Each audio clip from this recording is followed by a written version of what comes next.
F1 fans, this is Doug, US F1 fan. In today's video, I'm going to talk about team principals in Formula One and how that role has evolved over the last couple of seasons. We've recently seen some changes both at Haas and at Red Bull Racing. Their longtime team principals have left. In Haas's case, it was Gunther Steiner. He was replaced by Io Komatsu. And also at Red Bull Racing, Christian Horner left and was replaced by Laurent Mekies. So what does this mean? I think the trend we're seeing is one where racers / entrepreneurs / deal makers are somewhat being pushed aside in favor of more engineering-led teams. We saw this with Sauber in them appointing Jonathan Wheatley as their team principal. He came from Red Bull, where he was basically their trackside guru. He knew the ins and outs of the operations of Formula One. He's not a flashy personality, but he knows how to get things done.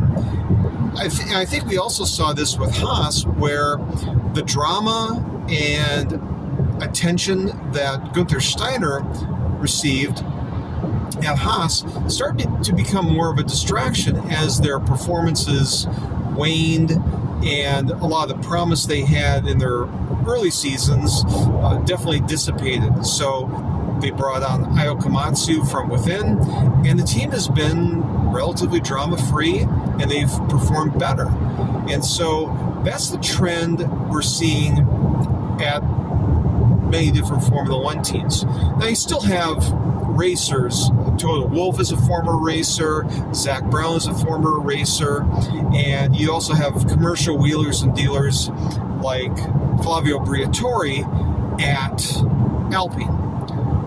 But I'm beginning to think that their days may be waning. I mean, sure, you got Zach Brown, who is a racer, but he's also very much a commercial guy, and his sponsorship is his deal. And Andrea Stella is his sidekick, who does more of the racing. And he comes from Ferrari, so he knows a lot about the ins and outs of politics as well within Formula One. So that's kind of how I see the team principal role evolving, and we may well see an increasing trend towards moving away from a lot of the more colorful personalities, the people who are good with sound bites and with creating box office, to more team principals who are more focused on actually racing cars and increasing performance. So that's what I think. What do you think? Why don't you go ahead and comment below, and if you like the video, hit like. If you'd like to hear more of my F1 musings, go ahead and hit subscribe. I'll get some more content out to you. All right, talk to you later. Bye.